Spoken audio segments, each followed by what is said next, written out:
Hello, my name's Maria and you're watching the Richardson Simple Living. Today's Friday's Tea and Chat. I'm going to make a cup of tea. So if you have tea, coffee or whatever, you can pour yours while I'm doing mine. Just before I start, I'll show you today's t-shirt. Let's just bring it down. So excuse my wire. So this is my t-shirt for today, my Happy Easter t-shirt. I've got one more left to wear. Not do. Right, let's bring it down. I'm going to make a cup of tea. I have to excuse background noise. I've got the washer on. So I think we're going to sit in the living room today because the washer's quite noisy and it's going to be on where I sit down there. It's in that room. So it'll be quite noisy and it makes like a grating sound, electronical things do. So we'll probably go in the other room. So anyway, let's just pop the kettle on and make my cup of tea. Just bring you up a little bit, then maybe you can just see both. I've got the milk here, but Dean didn't leave it out today. I just fetched it from the fridge. So he's actually put it away today. We're seeing a little bit flashy, the light does, but I think what it is, it's a lot cloudier. When I get a lot of sunlight, it's not so bad here, but when it's clouded over, it flashes a lot, especially as I'm moving. I have got a ring light, but I need to set it up when it's like this. But beans were moving anyway, we'll make do. So yeah, my ring light's a big one. It stands on the floor, but I have noticed B&M do small tabletop ones, and I thought that might actually be better because I can just stand it behind on the drain board, and I should get enough light then when I'm in here, you know, talking to you or doing something. Right. Just about to see. Making a cup of tea.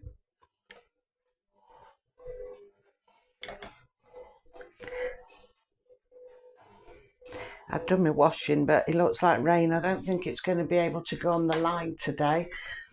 I think I'll have to put it on the clothes horse today. And I have got an old-fashioned airing cupboard with the boiler in it. Nowadays there are all these combi boilers, but I'm lucky. I've got an old-fashioned airing cupboard and it's got the boiler in it, so I can hang things in there to dry, you know, like shirts, jumpers, that kind of thing. Put them on a coat hanger, and hook them, like I hook them going up because I've got all piles of towels and bed linen and that, so I hook them into the end of things going up, and it dries them beautifully because I've got the boiler on all the time. I leave it on for hot water and everything all the time, so yeah, it dries lovely in no time at all and smells nice. So yeah, I'm going to put the milk back, and then I am going to, well, actually, you can walk with me. Why not? We're going to put the milk away. Save me turning you all off and then back on again. We'll pop the milk in here. I'm very impressed, actually, that you put it back this time. There we go. Actually, don't know if you can see. I don't think I've showed you my Easter table. Done it all out.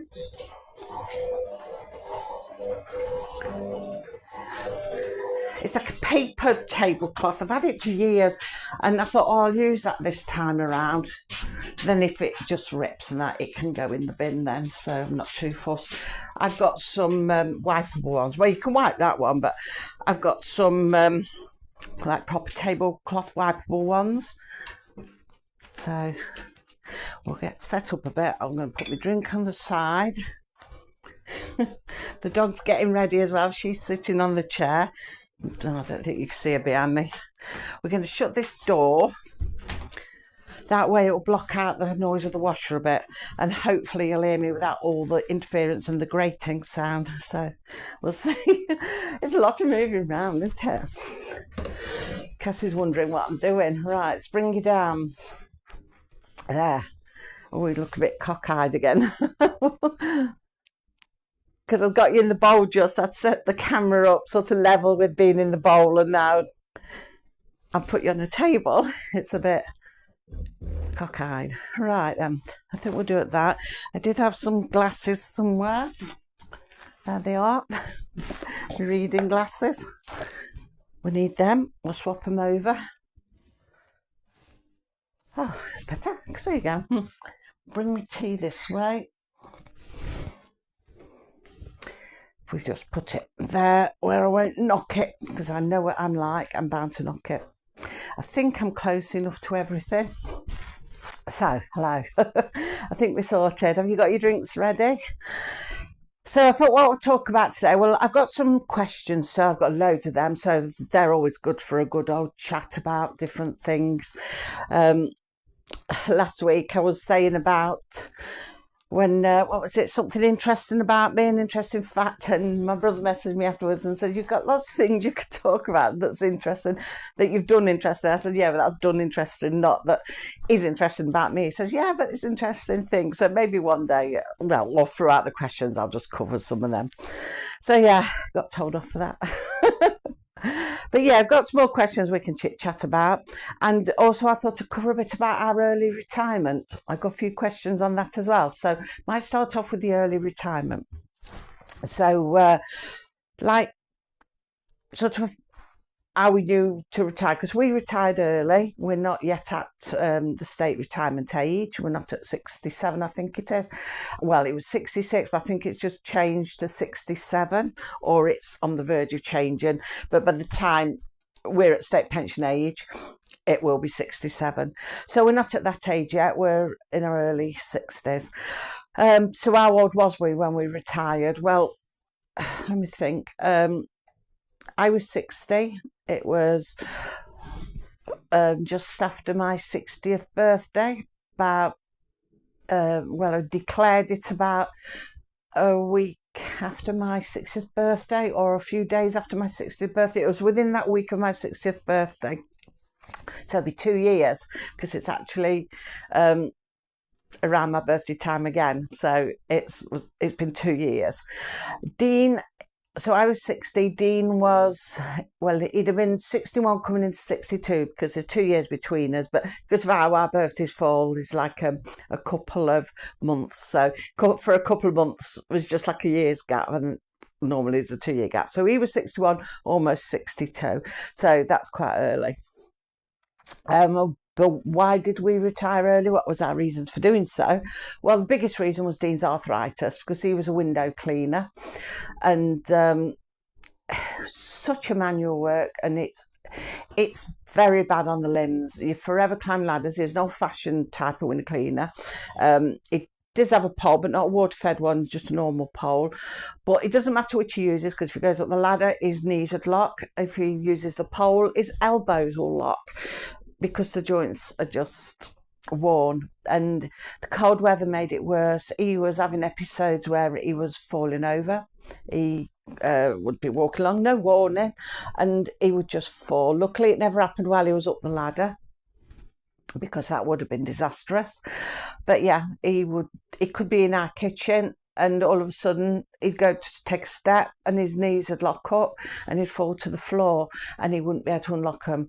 He'd have to sort of drag himself into the living room here and pull himself up, because I can't lift him up. So if he couldn't do that, I would have to, fetch one of our sons or something to help lift him, because there's no way I'd be able to lift him. So that was quite dangerous. And then he stopped climbing ladders for a bit, but the pole is all right for awkward windows. Like if you've got a window above a sloping roof and you couldn't climb up there to do it. So it's all right for that. But long term, for all of the windows, it's not that brilliant, because it's not a water-fed one. It'll leave streaks. So, well, sometimes it does, sometimes it doesn't, but it easily leaves streaks. So it's not really that suitable. So yeah, it was just getting one big struggle. And you're always battling the elements. When we first started window cleaning, because we started together, we built the business up together. He was working somewhere else, and it was before Sean was born. So we got the opportunity for this business, and we started it together. We did it at weekends till we got enough money that Dean could finish his job and move over to window cleaning full time, which is what we did. And we worked together all the time. So it was all right then. You could go out to work a good 5 days a week easily, no problem. The weather didn't seem to be an issue. And I remember somebody telling me when we first started, she said, oh, don't worry about the weather. She says, you hardly ever get any bad weather. She says, if you get, 1 day a month of bad weather, you're doing all right. And the weather was okay. So we've noticed a change in weather. I mean, it's not just me moaning about the garden, noticing the change there, because you've probably all heard me moaning about that. But it was a window cleaning as well. Over the years, we've noticed a change in the weather. The weather gradually gets worse, and we get a lot of wind now that we never had before as well. A lot of wind. So it was changing over, and it was getting difficult battling the elements, and it was quite depressing because you might have a busy schedule for the week, and you'd wake up and you'd hear the rain or you'd hear the wind, and you think, oh no, not again, got bills to pay, I can't do this. It's just really depressing and making you feel ill. It wasn't very good. And of course the weather didn't help Dean's joints anymore either. So yeah, and eventually, with all of this battling between his joints, between the weather, this caused depression because you were worrying about when's this wind and rain ever going to stop. We've even had it for nearly a month at a time where we hardly got any work done in a month and had bills to pay, and it was really worrying, and it just caused a lot of anxiety and worry. Yeah, to the point you got burnt out, really. You felt burnt out. You felt, that's it, I've had enough of it, I can't keep doing this, because you did feel burnt out. Sorry if I'm wriggling you about a bit. I'm trying to, get the light right best I can. Yeah, you felt burnt out, and you were physically exhausted from it, and mentally exhausted as well, because you were just battling. You're just battling the weather. If you weren't worried about his joints and everything, especially once they started locking up, you're worrying about the weather, and the weather was the biggest thing. It's terrible. And another thing with it, the money wasn't there anymore. You was finding people, because of the weather, saying, oh, it's going to rain, leave it this time, and I'll wait till next time, don't bother, it's not worth it. And like, it's just a hobby to you, it doesn't really matter, but it's not. It was our livelihood, and you can't sort of keep having that. So then, of course, when you did get round to doing them again, the windows would be that filthy that you'd be able to do them a couple of times. But of course, you couldn't charge them for 2 cleans because they wouldn't accept that. So it was really difficult, very difficult. People just, oh, leave it. And it is difficult because you have got bills to pay, and I think a lot of them didn't realise that. They didn't class it like a proper job, and it was like, it was nothing sort of thing, but that's your livelihood, and it just wasn't worth it. Another thing then, I'm just glancing at notes because I did jot down how I felt when I started thinking about it all. The feelings all come back about the battles of it all, and so I jotted it down while I was in that sort of frame of mind. Another thing, one of the biggest thing then, the thing that probably capped it off right towards the end, was we'd had a few years of the spell of people dying. It started with my mum dying, and from there onwards, relatives close to us were dying.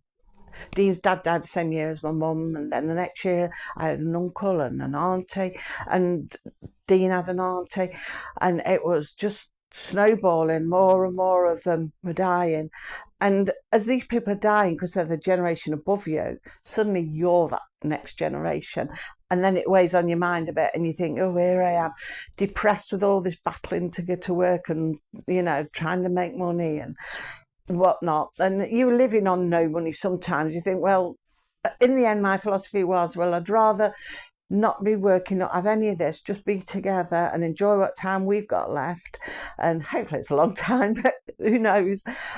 And I'd rather eat grass out the field if I'm starving, I'd rather than go through all of this. I just couldn't do any of this anymore because it was playing on my mind quite a lot, and it was just one thing after another thing, and there wasn't a year gone by. We went for about 4 years sort of going through everybody dying, and it was getting more and more.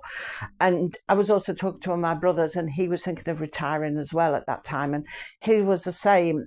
you know, it was like, you need to enjoy what time you got left.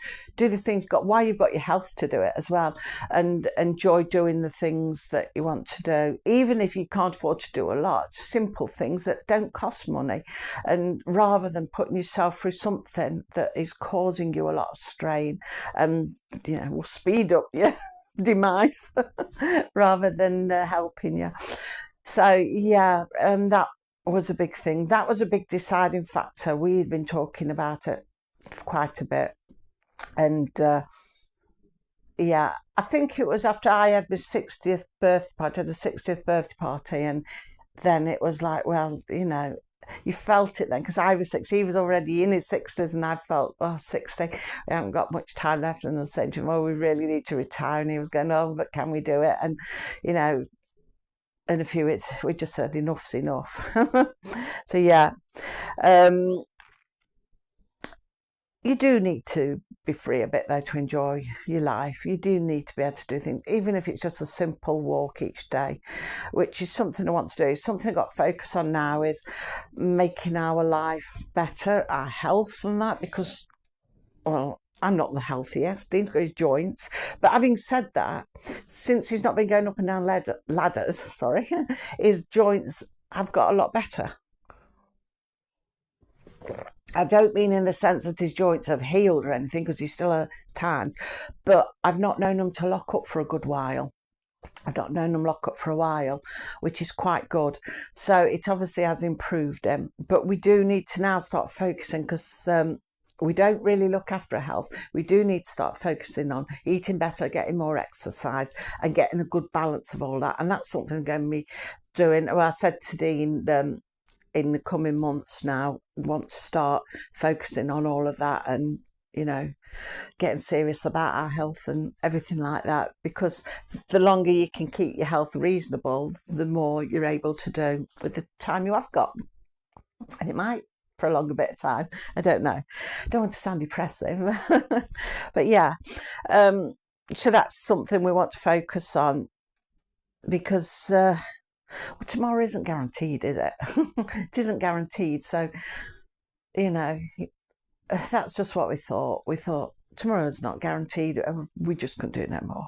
So yeah, and on top of all that, it's just that gut feeling. I'd been having the gut feeling for, I get quite strong gut feelings about things, and I've been having a gut feeling for months, probably for a year, or maybe a bit more, and it was like a low level gut feeling. And I'd even talked about it when I was going for a walk with Sean, and I said, no, I think Dad should retire soon. We should just retire. And because it was such hassle, and my gut feeling kept like, you know, oh, he needs to retire, he needs to stop. So it got stronger and stronger until this one day it was so strong I could have been physically sick. It was so strong. And that was the day he come in and said, that's it, enough, can't do it no more. You know, there's something bothering me about all of it and whatnot. Maybe there's something was going to happen. I don't know. I mean, do you believe in gut feelings? I get them strong, and I can't remember a time where they've not been correct. So other than times when I've listened to them and nothing's happened, so maybe something was going to happen. Maybe it's averted an accident or something like that. I don't know. So yeah, gut feeling did play a big part in it. So that's why we retired early. So I thought I would just cover that little bit today. And we've done quite a lot on that, have we? So I don't know, got time to answer a few of my other questions. But yeah, have any of you retired early?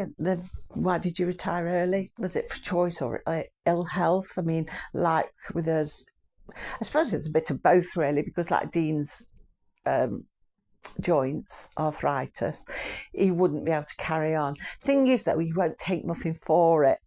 He's had it diagnosed, he's had all the scans and everything, he's had it all diagnosed, so we know what it is, but he wouldn't go and get the medication for it. He's a martyr, he suffers. But it has been a lot better. I mean, it still hurts him, everything, and like if he does something in the garden, it can hurt me because, oh, my knees hurt or all my elbows are hurting today. And then he'll sit back down again. So it's still there. But I've not seen him lock up for a while, Oops, which is, good. So I don't know. A drink. So yeah, that's all about that really. I probably have more questions to go on with that. I mean, I'll probably cover another time. Don't know. I was going to glance, but I've probably written them in another book. But no, I'll probably have some more questions or subject matter. I could talk about that another time, like what we do and what we're doing now and how we're feeling about it all. And because there's been mixed feelings about it since he's retired. So we go through different stages of thinking, should keep working, shouldn't keep working, or, sort of what to do. But yeah, it's an adjustment period. You do have a good adjustment period. I mean, we've been trying to adjust for 2 years now. So yeah, I mean, myself, about work with myself, I was working in a care home, a nursing home actually, and I was like a care assistant, and I got an hernia. I had to have my gallbladder out and it caused an hernia, and I'm still waiting to get that sorted, so that's quite big. I don't have no waistline anymore, but I don't think that's ever going to happen because we've gone past 2 years and I'm not even from having a scan about 3 years ago. Didn't get into see a doctor till about 9 months later, and then he said that he'd refer me to the hospital to a surgeon, but he'd like me to lose weight first. So I've never heard nothing again. And looking at my medical records online, I can't see anywhere where he's even referred me. He even asked what hospital I wanted to go to, because we're in a catchment for a few hospitals, but I can't see where he's referred me, and I've never had this appointment. So by the time I do, they'll want to scan it again anyway. And that's even if I ever do. Might not even bother. So that's what I was doing. But yeah, we decided we're going to retire. We retired together, because what's the point of one retiring and not the other one? How are we enjoying a life together if one of us has still got the stress and strains of going and working and the other hasn't? So yeah, it's about that time together and what time you've got left together. So that's why we retired early. Now, we could probably do a couple of questions. Let's have a look what we got on the list. We go from retirement to something crazy like, what's my favourite ice cream flavour? Well, it'd be quite nice, even though, like in retirement, you think, it might be nice walking along a beach or going somewhere and having a nice ice cream. I've not even had an ice cream. Not done nothing like that. We haven't done anything like that at all, really.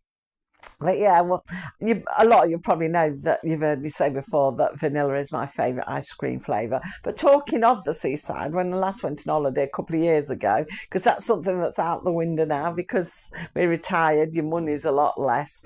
And so we've not been on holiday. This will be our second year we've not been on holiday. We didn't go last year, but we went the year before last.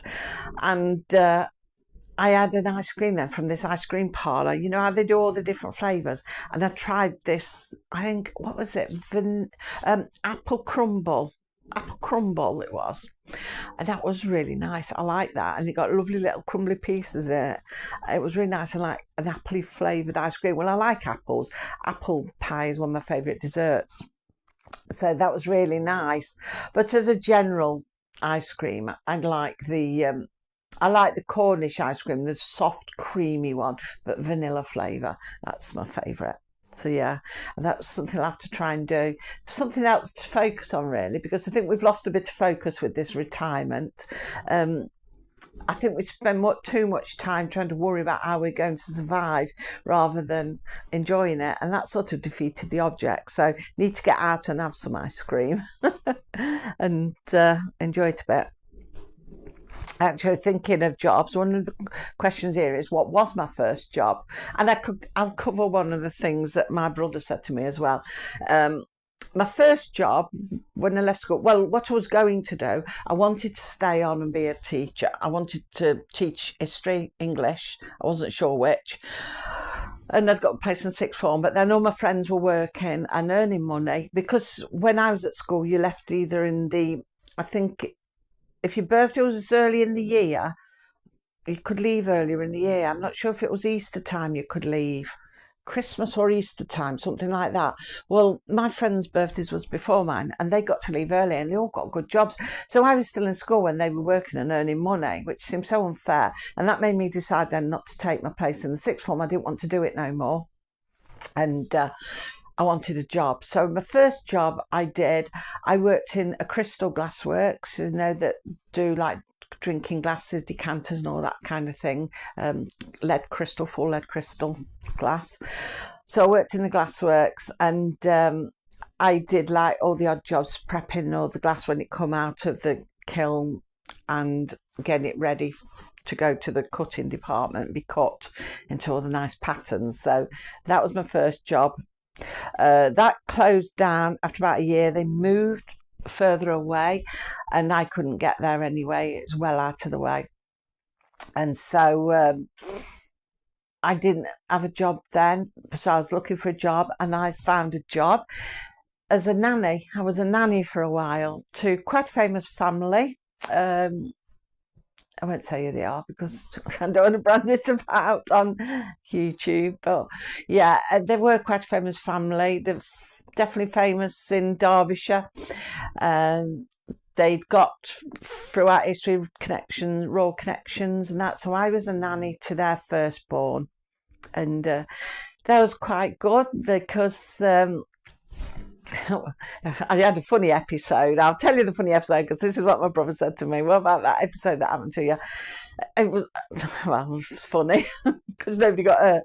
But anyway, I was taking the little girl out for a walk in her buggy, and I'd forgotten to clip her in because I'd not had children at this point. I was young and not got children, so I just sat her in the buggy and pushed along, walked all along the lanes and all the estate and everything, and came back. And it started to rain, so we sort of came back rather promptly, and there was a puddle outside of the door where I pulled up, and I stopped the pram abruptly to, try and get everybody in out the rain. And the little girl went shoop out the push deck as I fastened her in straight head first into the puddle.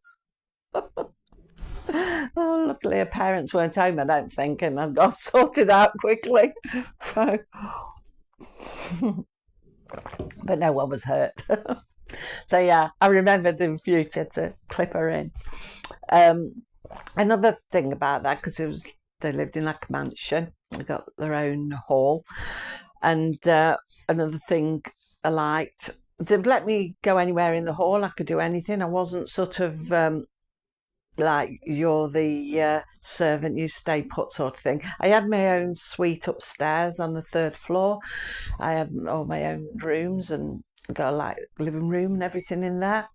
So I slept in, and I could go anywhere. I wanted to write at this point as well. I was interested in writing. Used to do a lot of writing when I was young. I probably mentioned it last time, but I did do a lot of writing.